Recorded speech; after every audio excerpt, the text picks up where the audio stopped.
Hey everyone, welcome to the first episode of the Mobius Poker Podcast. I'm Patrick Howard, and I'm a high-stakes poker coach. And the reason that I'm starting this podcast is because I really just want a place where I can sit down for about 15 minutes every week and talk about poker. Those of you who have followed me in the past may know that I had a YouTube channel, and I stopped updating that channel because I found that I was spending so much time doing all of the things that you have to do to have a YouTube channel. My hope is that this podcast will be leaner and more sustainable for me, but it will still be as valuable as the YouTube channel was for people listening. We're going to discuss a lot of different topics, from mindset to strategy to current events, and maybe even have some guests on in the future. I'm not sure how many of these episodes I'm going to make, but we're going to take it 1 week at a time and we'll see. So thank you for being here. In this first episode, we'll be discussing a critical issue that's been causing a lot of waves in the online poker community this year, and that is the state of ignition poker. Let's start with some context. Ignition poker, which is also known as Bodog or Bovada, has for a very long time been a cornerstone of online poker. It's been a go-to site for many players in North and South America, as well as Australia, and I think it's particularly important for players in unregulated U.S. states. But over the past year, I've been hearing more and more troubling reports from players in my network about bots and collusion. And this is not to say that bots in online poker have not been an issue for a while.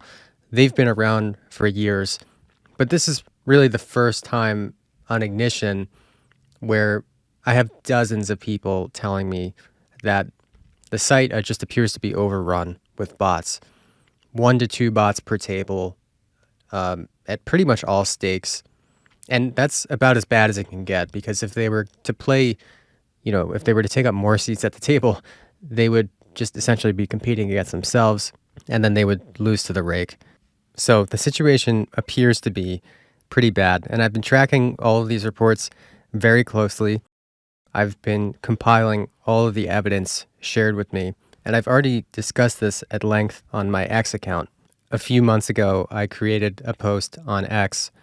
This was back in March of 2024, and I compiled videos of bots malfunctioning on Ignition. So what we found was that occasionally we would see one of these bots crashed somehow, and it would continue sitting at the table, but its script would be crashed.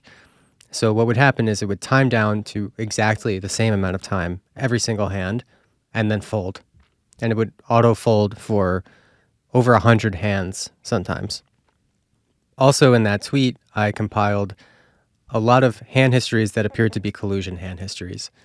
So there were over 24 hands where it appeared that multiple players were teaming up against another player.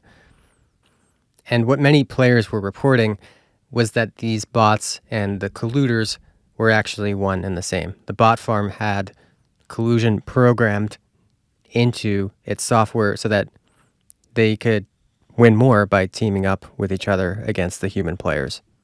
So to illustrate what these players were experiencing, imagine this scenario.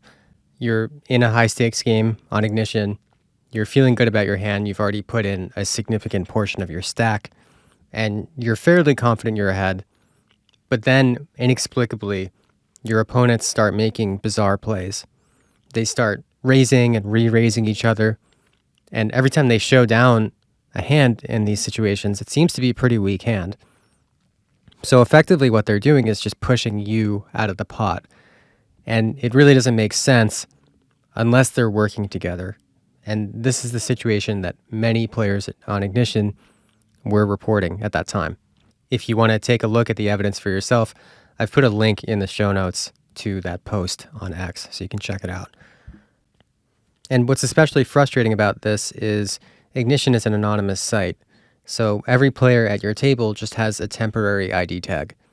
So you can sit down at a table and play a bunch of hands, and you may not know who the bots are until they start making these types of plays against you.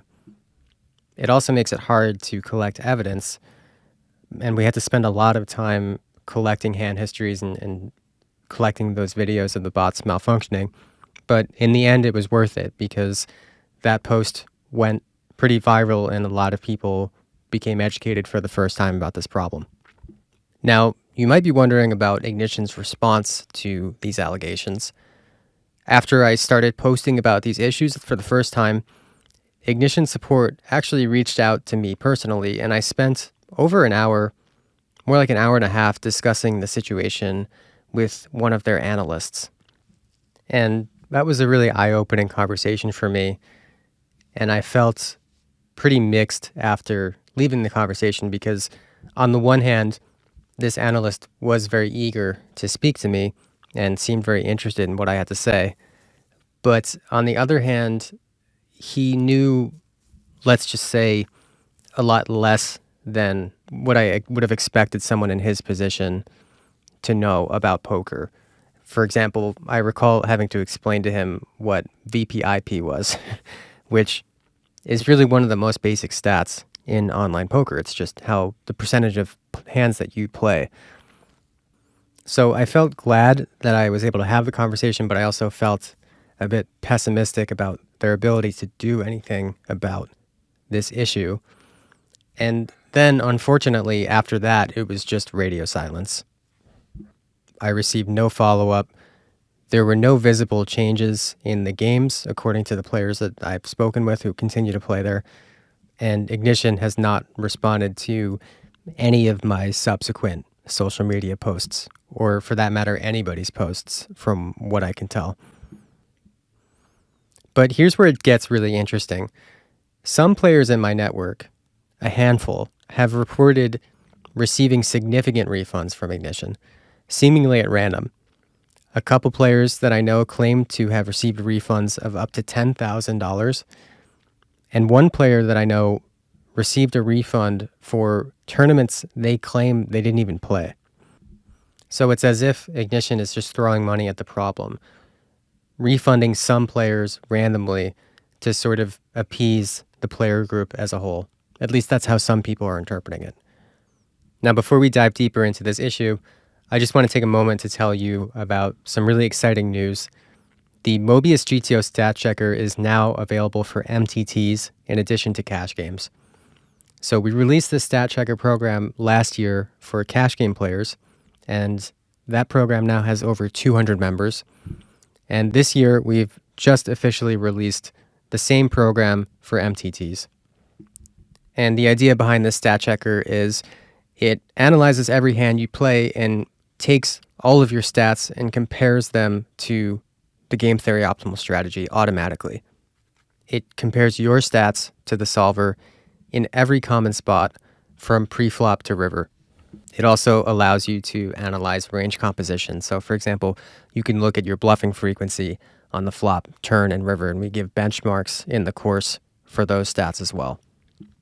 And not only that, but you can also use this tool to analyze your player pool and exploit the leaks that you see in your pool.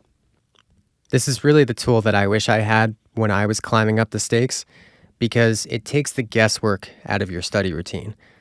It allows you to focus on what really matters, which is plugging your specific leaks. You can head over to mobiuspoker.com or click the link in the description below to pick up the GTO Stat Checker today. Now back to our Ignition investigation. I recently heard from a player who claims he was banned from Ignition despite believing that he had done nothing wrong. And I was really interested to get more information from this player because he told me that he had been actively working on countering what he perceived to be the bots and had reportedly made tens of thousands of dollars doing so. If his story is accurate, and I have no reason to doubt it, it raises a chilling possibility. Could the alleged bots on Ignition be run by the site itself? Here's what the player, whose name is Peter, told me. Quote, "From February 23rd to April 30th, I won $97,000 playing on Ignition. The vast majority of it was at 1 KNL, or 510, hard exploiting the bots. On the 7th of May, my account was suspended for a security check. And 2 months later, I found out my poker access had been restricted by Ignition. I cannot play poker on their site anymore. They will not give me a reason as to why this has occurred. I have never cheated nor done anything nefarious. I easily have over half a dozen character witnesses who would vouch that I am not the type of person who would.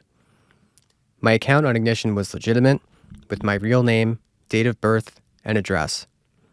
I even offered to send Ignition footage of myself playing. I have hours of it over the years, some of which has my webcam on. I believe the reason I have been backed off has to relate to the fact that I absolutely smoked the bots for serious cash. I have no idea what else it could be. And Peter continues, to me it's super suspicious. Part of me feels like it means Ignition has to be complicit in the botting, but that is conjecture. I'm not sure if you know of any other stories like this, but it seems to me that if you're a reg on Ignition, you either lose to the bots and the cheaters, or you get banned for beating them. End quote. Now, I want to be clear, we don't have any proof of this. It's possible that this player was just caught in a routine ban wave. Perhaps he was mistaken for a VPN user. But the timing and the circumstances, as it's been reported to me, are certainly suspicious. I have not personally heard of a single instance of a player being banned from Ignition without breaking any rules. Peter passed his security check after providing the requested documentation to Ignition support, but his poker access was still restricted. Fortunately, Peter was able to cash out his entire balance, and he can still log into his account, but he's no longer able to play poker.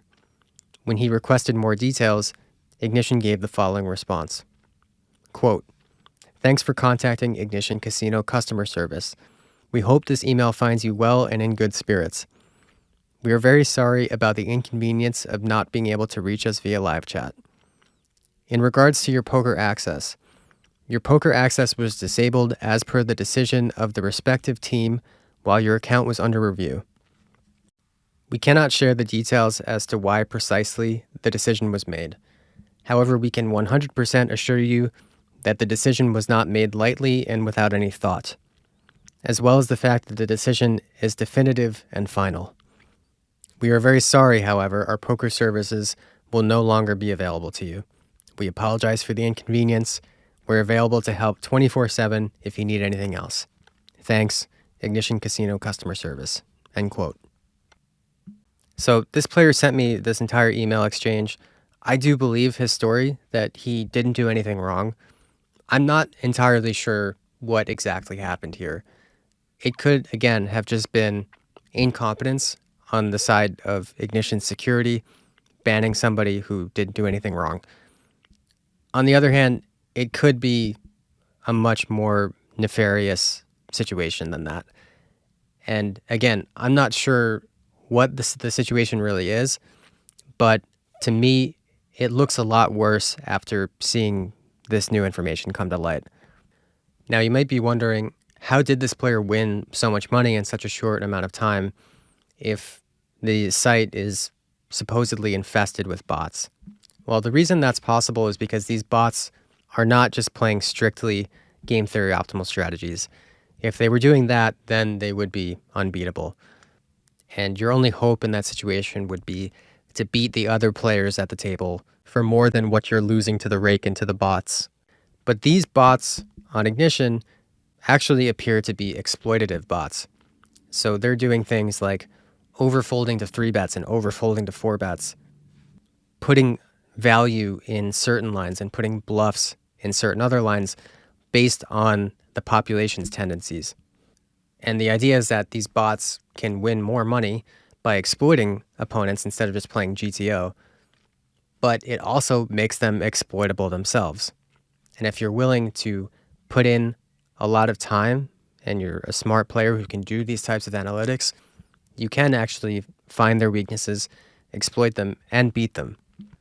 But again, it's very difficult because Ignition is an anonymous site. So that adds this whole layer of complexity because every single time you sit down at the table, the first step is you have to identify the bots, and then you have to play your, complicated game plan to actually beat them. Now, fortunately, the bots do a lot of things that are not exactly human. So if you can identify these tendencies, you can actually label them pretty quickly. For example, you might see two players at your table getting into a lot of multi-way pots together. That is an indication that these players are bots because they're doing some sort of card sharing or collusion. Another way that you can identify bots is through their bet sizings. Now, I would say that the single biggest advantage a computer has over a human in poker is that it can choose the correct bet sizes and it can use multiple bet sizes in any given spot. So, for example, if you could use 3 or 4 different open raise sizes, that would actually give you a significant amount of edge. The reason that humans don't do this is because it's basically impossible to balance. But for computers, it's pretty easy. And so this type of stuff is a lot of where the edge comes from for the bots. And it's interesting because if you're a human player, you're not really going to be able to feel that edge. You're going to be able to see that they're using all these different bet sizes, but it's not going to be like immediately obvious to you that they're beating you. And yet, in fact, they are just pushing these minuscule edges against you in every single spot.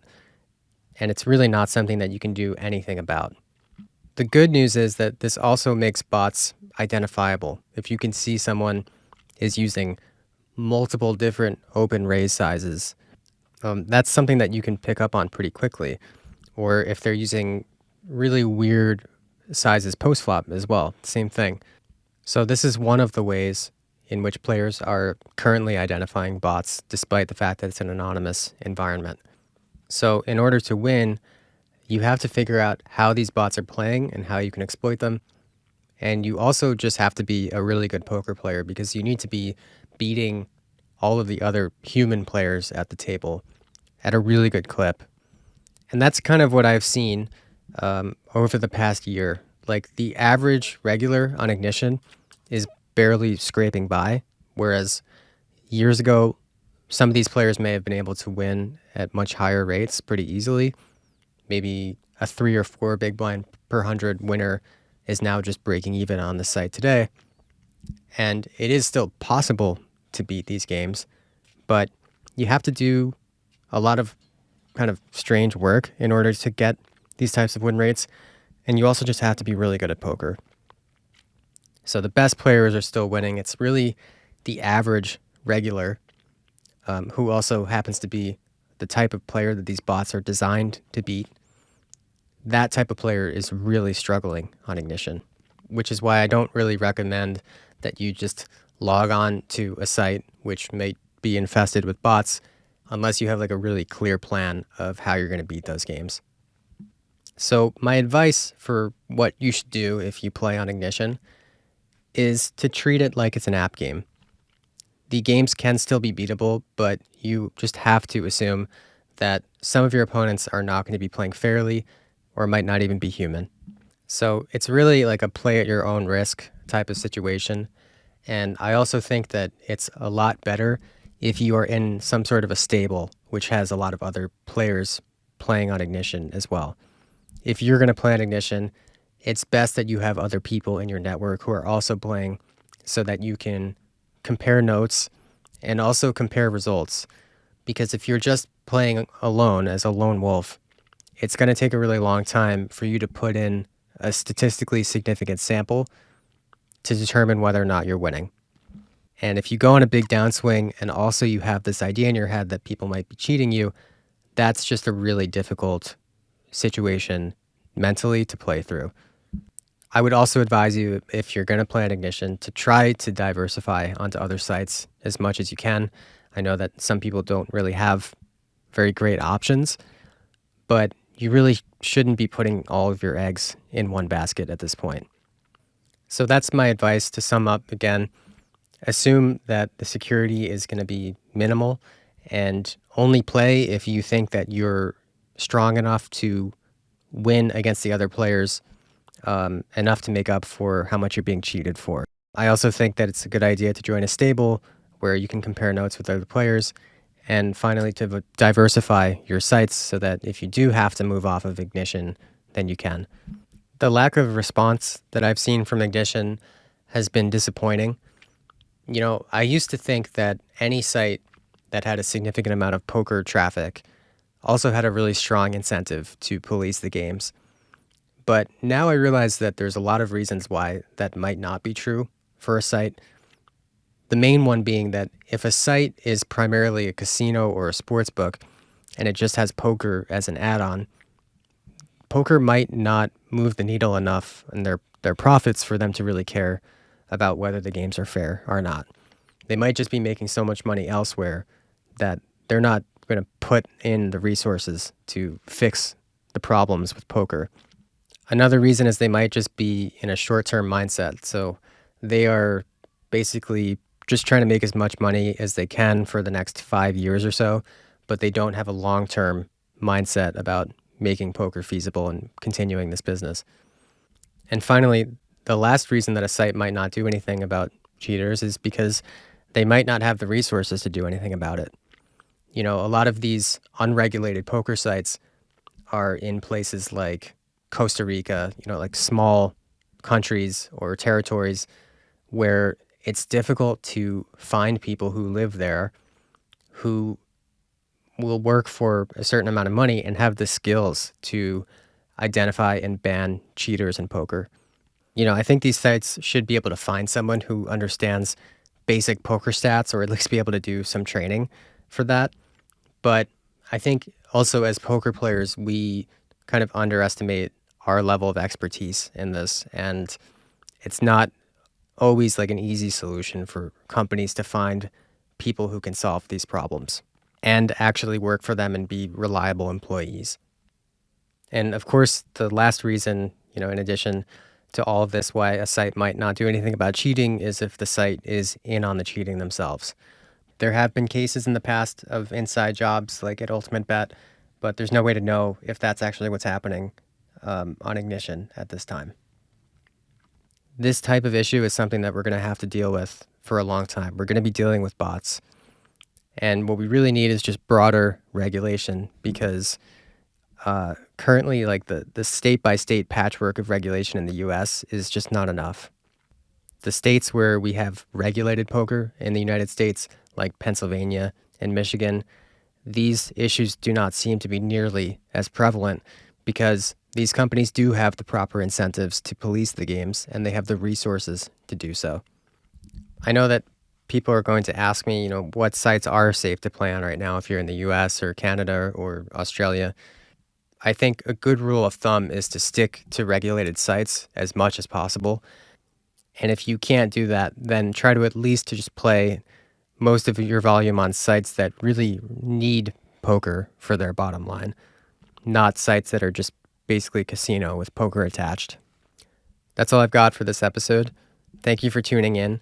If you found the discussion valuable, please share this episode. And be sure to subscribe to this podcast too. That would help me out a lot. Until next time, good luck at the tables.